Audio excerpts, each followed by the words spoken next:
Welcome to Batya on NewsNation. I'm Batya, and we begin by asking, what did we learn about America this week? It was an action-packed week in America, beginning with a government shutdown as Democrats and Republicans failed to arrive at a compromise on health care benefits.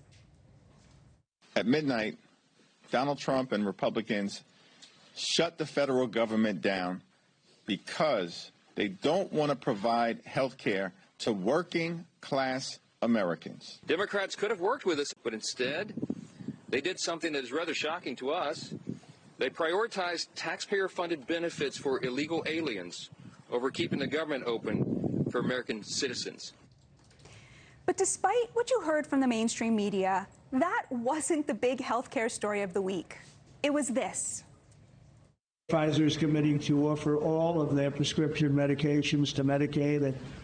It will be at the most favored nation's prices. Low-income Americans will be helped so greatly. In addition, Pfizer is agreeing to provide some of their most popular current medications to all consumers at heavily discounted prices of anywhere between 50 and even 100%. These drugs will be available for direct purchase online at a website operated by the federal government. They'll be starting immediately. The deal will mean huge relief for Americans living paycheck to paycheck. Lowering the cost of drugs is something many Democrats have promised to do for years, and yet none did. It was Donald Trump, a Republican, who managed it. That's the real story of last week. Not which party's to blame for the shutdown, but that Trump stole yet another signature issue out from under the Democrats' noses to help working-class Americans. And he got the private sector to pick up the tab. So how did he pull this off? Trump ignored the experts who insisted that health care is the Democrats' bag. He used tariffs to create an incentive for Pfizer to begin reshoring the manufacturing of drugs and demand other nations carry more of the burden. And in so doing, Trump changed the rules of the market to align the interests of a private company with those of its consumers. He also called both RFK Jr. and Dr. Oz, administrator of the Centers for Medicare and Medicaid, relentlessly at all hours of the night and day, demanding that they make headway. These are the three signature moves that define Trump's deal-making. Step one, ignore the conventional wisdom.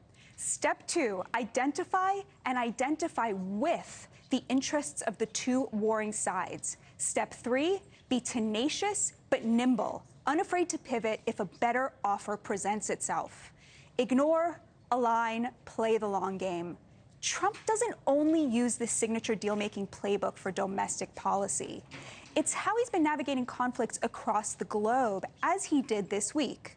On Monday, the president got Israeli Prime Minister Benjamin Netanyahu and the Gulf Arab states that underwrite Hamas to sign off on a peace plan to end the war in Gaza. Now, this was no mean feat. Netanyahu has consistently resisted calls to end the war, and the Arabs were united in their outrage at an Israeli attack on Qatar last month. Again, Trump used the three-pronged approach. He ignored the conventional wisdom of the Middle East that the war is about conflicting values. Rather than pick a side, Trump has been proudly, avowedly pro-Israel, while also making a tour of the Gulf Arab states, securing trillions of dollars in investments and laying the groundwork to prove to those countries that he had their best interests at heart, because of course they're now intertwined with ours. This was step two. He convinced both the Israelis and the Arabs that he understood their interests and that he identified with them. To show that he was serious, he made Netanyahu apologize to Qatar. Yet Israel's bombing of Qatar was actually crucial.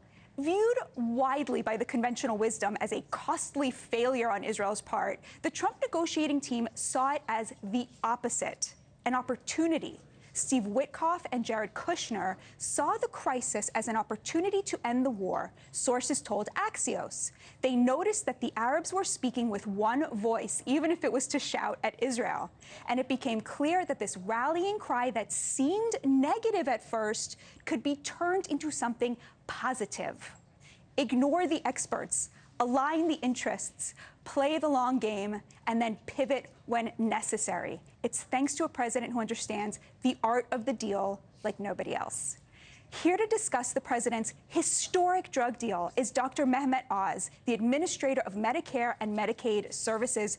Dr. Oz, thank you so much for being here with us.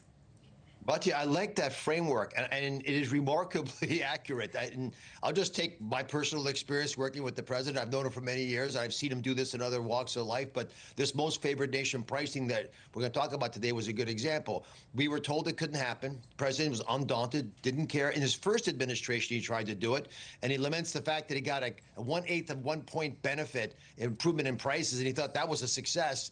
And he realized we just have to blow the whole system up in a way that can be reconstructed more artfully. He aligned everybody. He introduced me to the head of Pfizer early on, even before the inauguration, and said, you guys are going to be working together, get to know each other, because you have to build on that little kernel of that ember of heat between all of us and make it a real fire so we're aligned. President Trump said something last week during shutdown negotiations, very interesting. Nobody likes Obamacare. It was reported that he said it's expensive, bad coverage. What we should do is write a new health care program.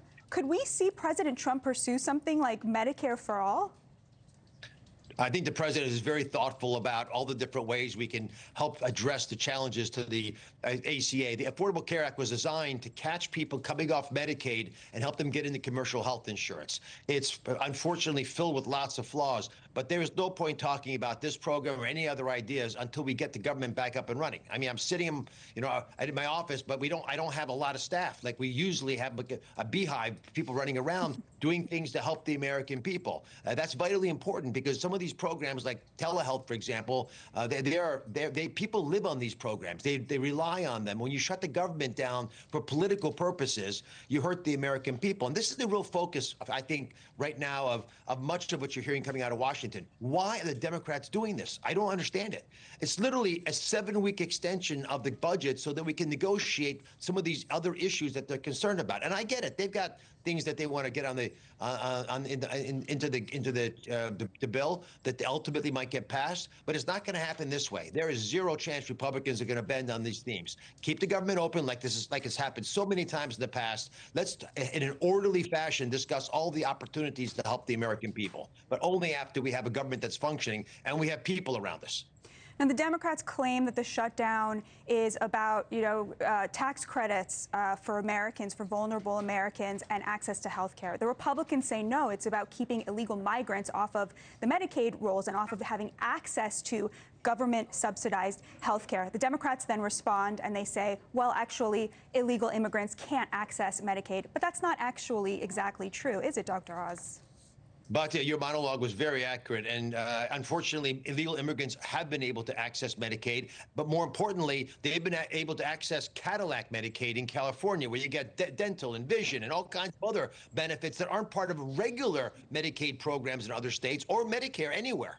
Right? In Medicare, older Americans who work their whole life and put money into the system, they don't get free dental unless they sign up for Medicare Advantage. So it's a weird dynamic, but states were able, like California, were able to figure out that they could pay for illegal immigrants and give them fantastic high-level service, better than most other Americans get, and get the other Americans who weren't getting those services, who are rightfully here, lawfully present, to get them to pay the bill.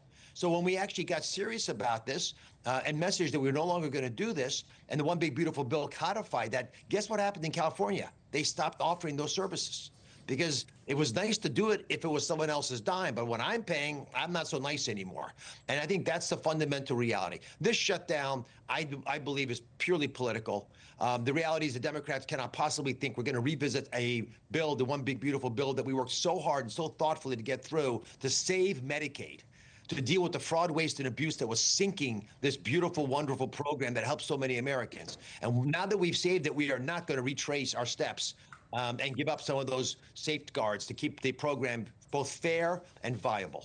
So much of what you all are doing is revolutionary in its refusal to accept, what was this calcified accepted wisdom about the way things should work. For example, that healthcare is something only Democrats care about. But sometimes, in my view, it can go a little bit too far. You work very closely with RFK Jr. I know he was instrumental in this Pfizer deal, but he's also expressed skepticism about vaccines. He said that they cause autism, a claim that doesn't have a basis in reality.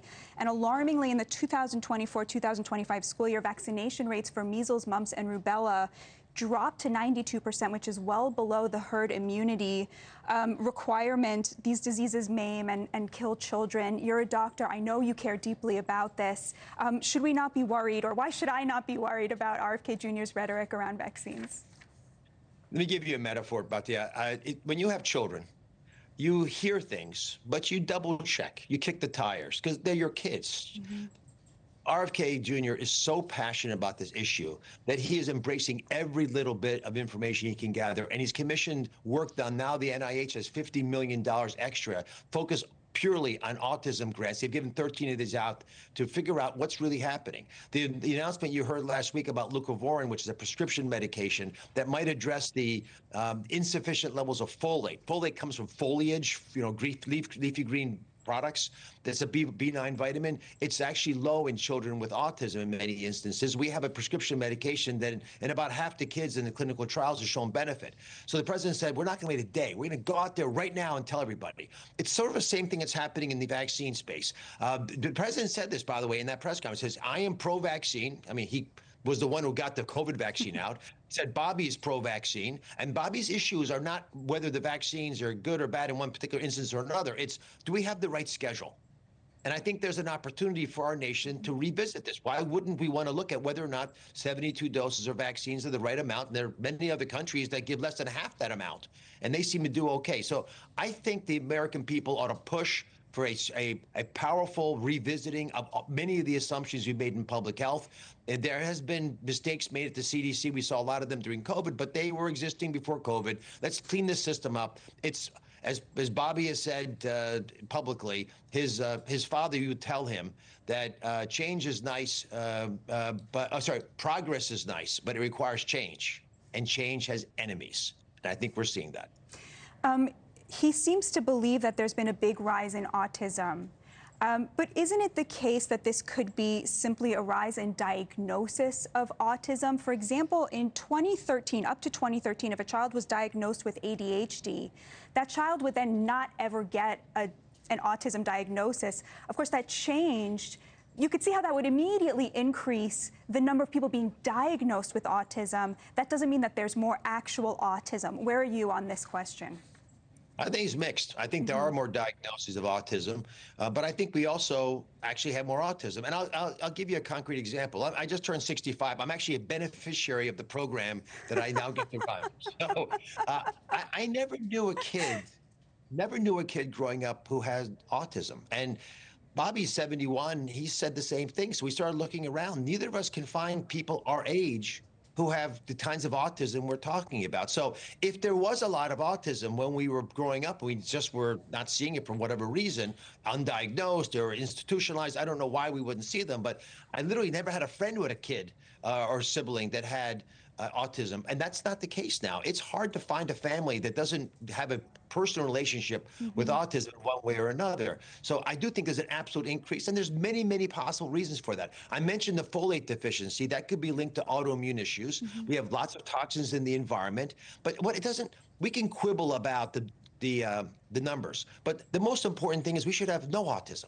So let's get to the root cause, and Jay Bhattacharya, who's a wonderful scientist from Stanford who's running NIH, is committed to this. He's the one, by the way, who's identifying these early signals and opening our eyes to the possibilities out there. And we've committed, and the president, again, he's very passionate about this, doesn't want even a day to pass when we find a potential clue. He wants us to tell people. So we told everyone about concerns with Tylenol. And again, that's not about all Tylenol, all pregnancies, but if you have a minor issue in pregnancy, be thoughtful about the fact that you've got a baby in there, and less is more. Take as little as possible unless the doctor tells you otherwise.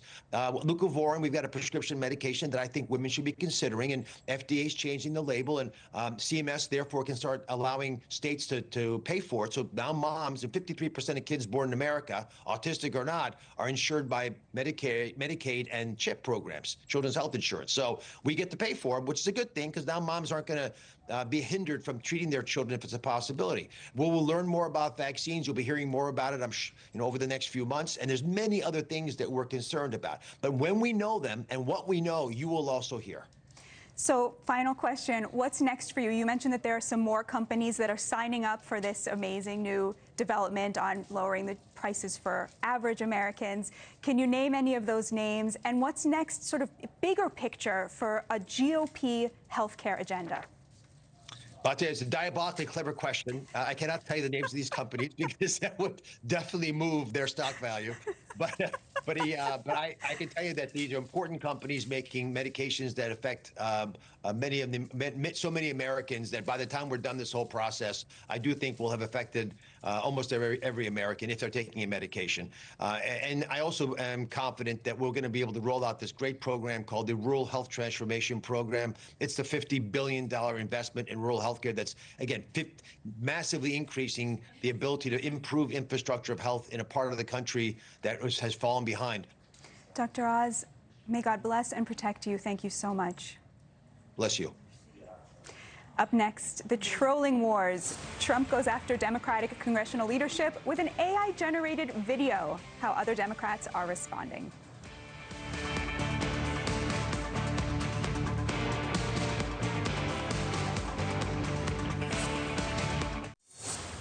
Look, guys, there's no way to sugarcoat it. Nobody likes Democrats anymore. We have no voters left because of all of our woke trans. Not even black people want to vote for us anymore. Even Latinos hate us. So we need new voters. And if we give all these illegal aliens free health care, we might be able to get them on our side so they can vote for us. They can't even speak English, so they won't realize we're just a bunch of woke pieces of you know? This AI-generated video, not real, was posted by President Trump on social media and kickstarted a meme war on both sides of the aisle. House Democrat leader Hakeem Jeffries responded, calling the president's trolling of him racist in several cable news interviews, which the White House then reposted memeified.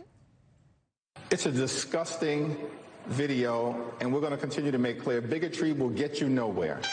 We are fighting to protect the health care of the American people in the face of an unprecedented Republican assault. Not everybody took it as seriously as leader Jeffries. Here's Governor Gavin Newsom understanding the rules of the game with his own meme.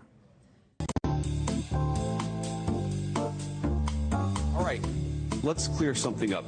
Yes, there's a photo of me in drag from a college party, and that's normal. Everyone experiments in college, costumes, makeup, whatever. Totally normal.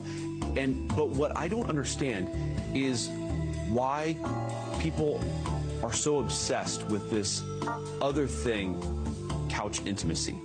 Like, really? Again, a fake AI-generated video. Is this the new normal? Here with us now to discuss, he is a Democratic strategist, Jonathan Harris, and host of the Ben Ferguson podcast and co-host of Verdict with Ted Cruz podcast. Ben Ferguson is here. Thank you both so much for joining me. All right, Jonathan, is the sombrero mariachi video racist? I don't know. I guess racism is a subjective term. What's racist to one person maybe isn't racist to another. But I mean, I think it's definitely it's not a hard sell to say that, black people don't want to vote for us. We're going to have you playing mariachi music in the background, wearing a sombrero. It's just whether it's racist or not, I think can be left up to different people. But it is just so beneath the president of the United States. I mean, that used to be a prestigious title, and this is what the president of the United States is doing when we're talking about people's health care, literally people's premiums skyrocketing that could literally quite likely lead to people dying. And his response to Democrats saying that they want to fight that is to put someone in an AI-generated video with a sombrero on. It's beneath the office, and it's something that all Americans should be embarrassed for Donald Trump to have even done. Ben. Yeah, it's rich when the Democrats are lecturing Donald Trump about a sombrero video when an auto pen was running the country for several years. So let's dial down the outrage here. when we had a 4-day workday, a 4-hour workday for Joe Biden, who had to take afternoon naps, and they had to lead him off of stage, and he got lost. Like, those actually weren't memes. That was funny real. how he could get I'm sorry. Like, have a little fun, okay? You guys But had funny a how he blast could get through his with not even administration knowing who the without shutting president down the was for government. several years. Dude, we didn't shut down this is a Schumer shutdown. You know it. Okay. Democrats have declared it. Okay. Congress people are on video saying hold it. on, hold on. Jonathan, I want you to react to something else. Shutdown? You got to have 60 votes. Hold on. No. I'm not letting him get away with that. It's hard to count. There are 60 votes you need in the Senate. Republicans, yes, it there is. aren't 60 Republicans. Okay, so that means Democrats have okay, to vote. guys. Jonathan, I want you to react to something. Here is another one of the memes. This one was put out by Governor Newsom, a Marie Antoinette of Donald Trump. Let's pull that up. Yes. Jonathan, my question to you is, you said that it's like beneath the dignity of the presidency. I understand, somebody feeling that way, but how do you respond to Governor Newsom saying, you know what, we can have fun on the Democrat side too? Well, look, I think there's a difference between having fun and kind of what Gavin Newsom, and again, Gavin Newsom's not the president of the United States. So again, real quick, I want to just point out that you can say what you want about President Biden. He was able to get through his administration without shutting down the government. Our last government shutdown was also under Donald Trump, which is proof that Republicans can't govern. But yeah, no, but 17 times Republicans voted to not shut down the government. All right, let's go one at a time. Go ahead, Jonathan. But my point is that the governor is a governor of a state. That is different than being president of the United States. And what he's doing is he's trolling Trump using his own immaturity. And what we've had is Republicans clutching their pearls about how immature it is. And they're like, yeah, that's the point we're trying to make. That's how your president is acting. I expect better conduct out of the president of the United States than I do a governor's press office who's putting out things to highlight how immature Donald Trump is and how he behaves. Ben, your response. Yeah, I got to say, insert this directly into my veins. Like, you got to at least have a little bit of fun when you have Democrats that refuse to vote on keeping a clean CR to keep the government open. Republicans were mature, and 17 different times when the president, Joe Biden, was in theory in charge, we continue to keep the government open. So when you shut down the government because you're afraid AOC is going to come after you in a primary, which is exactly what Chuck Schumer's doing here, make no mistake about this, throw out a meme, have a little fun because you guys are shutting down the government. I'm cool with it. Have a little bit of a sense of humor here. It's actually hysterical. Okay, Jonathan, Again, I want to play something for you. So this is a clip of Rosie O'Donnell from this week in which she revealed a conversation that she had with her therapist. Let's play that. What he's done yet hasn't even hit us yet. Right. And if he's not stopped now, we have lost our country. And I don't know, Nicole, how it is that some people cannot see it. My therapist said, why are you so upset? And I said to her, why are you not? So, Jonathan, my question to you is, is that an appropriate level of rage that all you think about is Donald Trump, that your therapist has to say to you, why are you so angry? I mean, Rosie O'Donnell's a very wealthy woman. What is up with Donald Trump getting so deep under the skin of people in this way? How do you read that? Well, I mean, I think for her personally, she's been very clear about Donald Trump. I don't want to open up this can of worms because I know that my co-panelist Republicans live in an alternate reality and he won't like these facts. But we know that according to data even pulled from official websites, that right-wing political violence is the problem. That it is coming from the right wing. And he's going to say it's not, and it's trans people and blah, blah, blah. Dude, I had my friend assassinated 2 weeks ago. I'm sorry. But my point, it's not funny. Yeah, sorry, Jonathan, that's not really I don't think that's up for debate. We're not shooting people. We are not shooting people. And Charlie was a friend of mine. And for you to sit here and act like Republicans are out there not the false outrage. Are we getting the Democrats is disgusting and vile. Again, you did exactly what I said you were going to do. You tried to isolate one incident to overwhelm the fact that the majority. It's not one incident. It's not one incident at this point. Why don't you ask Heather Heyer? You should be better. Why don't you ask Heather Heyer about right-wing violence or the 2 Democratic political leaders that were assassinated? Stop. Anyway, what I was saying was, I had no problem with condemning that. Terrific. That's terrific. I didn't ask you to condemn it. The assassination of my friend who was killed 2 weeks ago. nobody mocked anything. You did exactly what Sure I said you were Go going to do. And you online tried and to look at change the it. subject. Democrats are the ones that are out there killing people. You guys Okay, know so it, and you celebrated it. The left Again, so like I celebrated said, it. All right, we have to leave it there, but we're going to have you both back, and we're going to try to find some common ground next time. Thank you both so much for joining me, Jonathan Harris and Ben Ferguson. Ahead, it's time for Culture Wars. Ann Coulter's take on the week's major headlines. Is Charlie Kirk the new George Floyd? Something tells me Ann might not agree. We will be right back.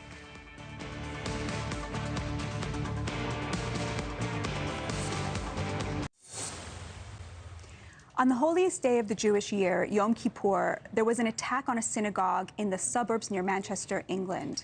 2 Jewish people were killed and 3 others were seriously injured. The suspect allegedly drove a car into the crowd and began stabbing several people outside the synagogue. He was identified by police as Jihad al-Shami, a 35-year-old British citizen of Syrian descent, and he was killed by police. Here with us now is best-selling author Ann Coulter, a keen cultural critic who was recently in the UK. Ann, thank you so much for joining us. So what was your first reaction to seeing the news about this killing? Mass third world immigration is working out great in England, especially you really want to get the ones named Jihad. It'll work well. Yeah, he sort of gave the game away, right? It's unbelievable. What is your analysis for why countries seem so hell-bent on this kind of mass migration that is not working out particularly well for them? Some people just hate their own countries. I mean, we've known this. Sorry, I know you were liberal for a while. Perhaps we should investigate your psychology on this. But I mean, since the beginning of time, liberals have hated America, and they'd root for the Soviet Union and call for an arms freeze when everyone knew that was sponsored by the Soviet Union. And now the records have come out. We know the arms freeze and the anti-nuke movement sponsored by the Soviet Union. Why are some people constantly against the United States, against England, against the West? They live here among us. And now they can destroy our countries without having to travel anyplace. They used to have to go fight with left-wing terrorist groups in other countries. No, they can just stay comfortable right here in the United States and bring the third world to us. But we don't have quite the same problem as Europe does. Ours is much worse. Ours is much worse. Oh, my gosh, because we have a 200 head start on them. 88 to 90% of British people are of people living in Britain are British. Are white Britons. In France, about 90% of people living in France, 90% white French. That's what French people are. Mm-hmm. Our country was for 200 years about 80 to 90% white, 10 to 20% black. Now the white population is barely hanging on to 50% by its fingernails. We are so much farther down the line than Europe is. We see these sort of dramatic events, and they're not used to it. I mean, this sounds cruel, but, you know, my whole life when I'd go to Europe, they would always sneer at us for our gun crimes and the cowboy culture and the violence and the crime. Well, get used to it, Europe. You get a few people committing crime, and oh my gosh, all hell breaks loose. I wanted to discuss with you a piece from The Atlantic, which purported to compare Charlie Kirk to George Floyd. The piece was called The Other Martyr, and here's a quote. For many on the left, Floyd's asphyxiation turned a flawed and desperate man into a Christ figure, someone who bore the weight of the world's failings and in so doing cleared a path to fix them. In the feverish weeks since Charlie Kirk's assassination, the MAGA right is undergoing its own religious ferment animated by a new martyr in Charlie Kirk. This piece made me see red, and I wonder if you had a very similar reaction. If you could explain to our audience why this is so infuriating. Well, I think it's kind of infuriating, but liberals always are infuriating. I mean, what better definition of the difference between the right wing and the left wing, that their martyr is this criminal drug addict who really accomplished nothing in life except preying on other people, including the crime in Texas of breaking and entering with a pregnant woman, which he participated in, whether or not he was the one who actually pistol whipped her.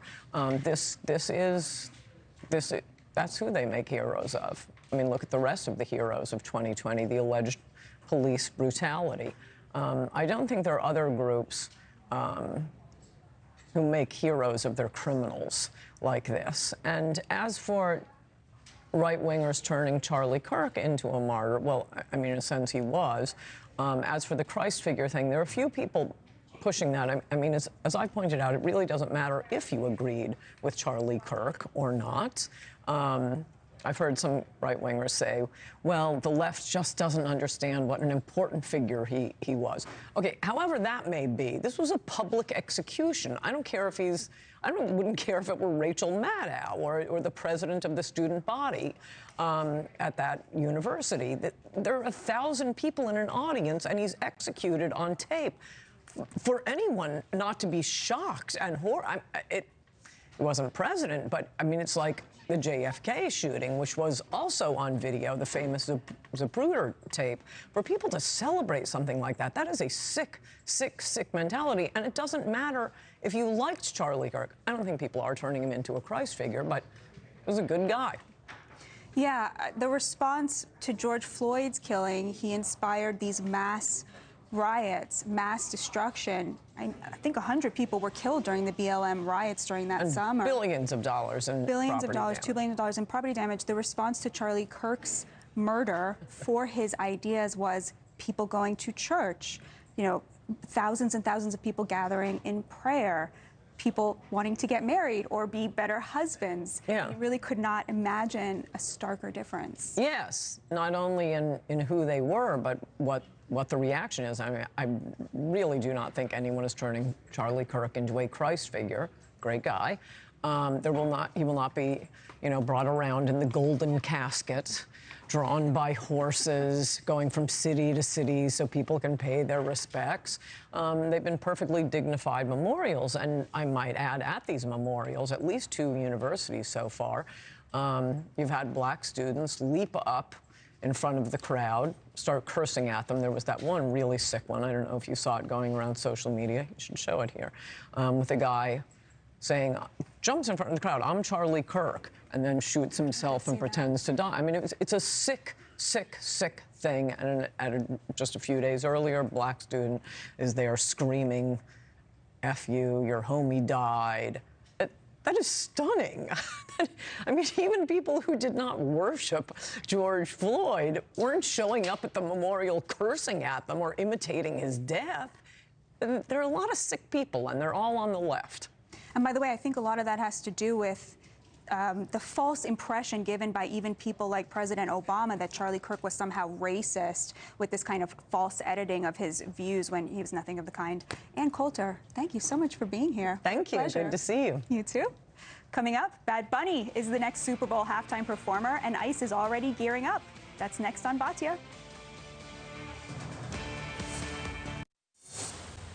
Time now for our Media Moves segment, the part of the show where we pause to look back at all the things making waves in the mainstream media. This week it was all about Puerto Rican rapper Bad Bunny, who will headline the Super Bowl halftime show. Bad Bunny, who has no songs completely in English, has been critical of the Trump administration's immigration crackdown and even refused to tour stateside, citing concerns over possible ICE raids at his concerts. After the NFL's announcement, Homeland Security Advisor Corey Lewandowski announced that ICE will be in Santa Clara, California for the Super Bowl. There is nowhere that you can provide safe haven to people who are in this country illegally, not the Super Bowl and nowhere else. We will find you, we will apprehend you, we will put you in a detention facility, and we will deport you. So know that that is a very real situation under this administration, which is completely contrary to how it used to be. With me now, Caroline Downey, columnist for National Review. Thank you so much for joining me. It's so great to have you. All right, so what was your first reaction to hearing that Bad Bunny was going to be the Super Bowl halftime? As Gen Z, he's huge. The numbers support that he's very popular, but that's different than being mainstream. And what I've noticed is that the music industry, the entertainment industry, the way it's going is toward trendy artists, groups that, again, are very popular with certain segments of the population, but I guarantee that half of Americans had to Google Bad Bunny in order to figure out who was playing the halftime show. And so I wouldn't say that he's kind of a household name. And in the past, you know, Madonna, that would be a household name. Kind of like Kendrick Lamar last year, Bad Bunny is somewhat obscure to a good chunk of people. And also this family-friendly idea. I wish that the Super Bowl halftime show would be more family-friendly, and I think we're unfortunately in this trend of a lot of expletives, a lot of kind of profanity on stage. It's not exactly for the children. And as far as the Super Bowl being like a quintessential American institution, it'd be nice if your performance was partially in English, because that's the audience. Right. I had a very similar reaction to the English thing. Where are you on ICE showing up at the Super Bowl? So I think it's well documented that large-scale events like the Super Bowl provide plenty of opportunities for human traffickers and smugglers, especially in the hospitality industry, in the construction industry. This is such a huge operation, the Super Bowl, just at the setup. I have no doubt that there will be some voids, some opportunities for bad actors to be there. And if you support what ICE is doing with deportations, then nothing is off the table. No venue is supposedly immune for that to apprehend people. But if you oppose what ICE is doing, then no deportations are good. It's such a good point. Do you think that if there are scenes at the Super Bowl of ICE apprehending people, that this is likely to work in the Republicans' favor or in the Democrats' favor?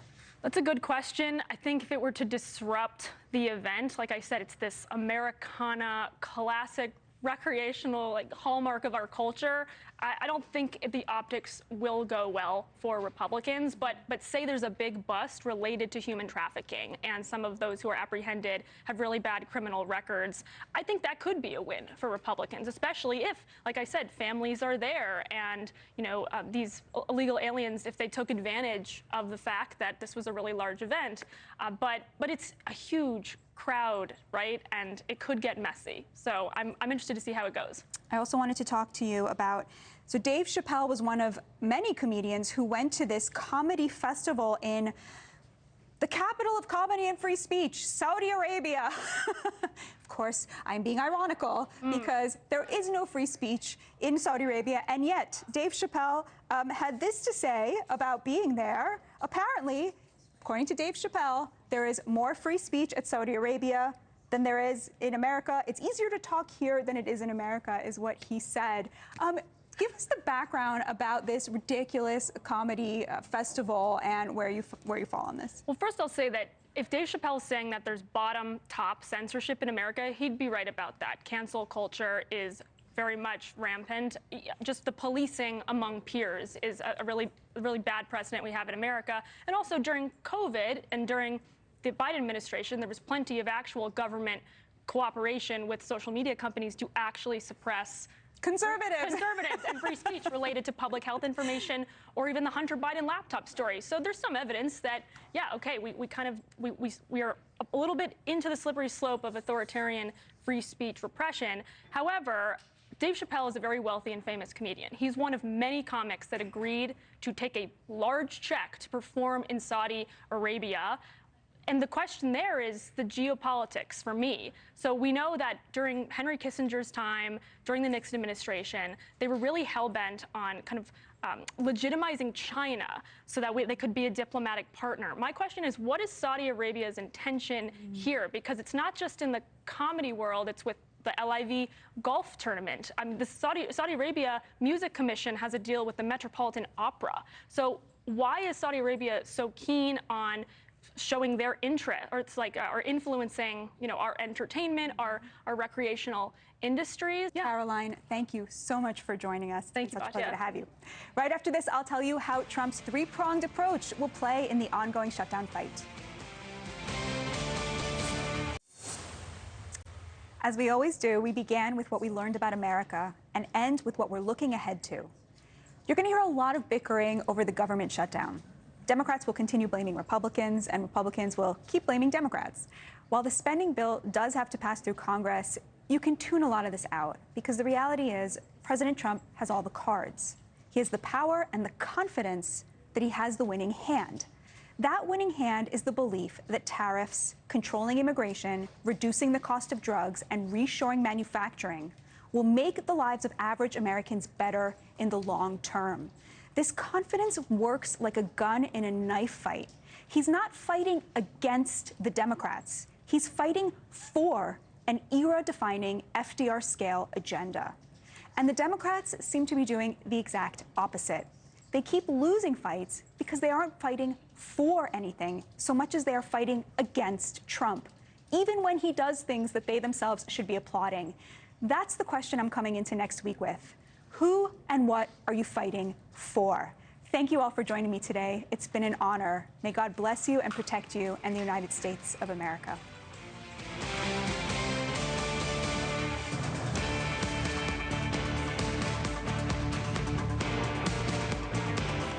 Thank you for watching. Subscribe below and download our NewsNation app right now on your phone, and you will get fact-based, unbiased news for all Americans.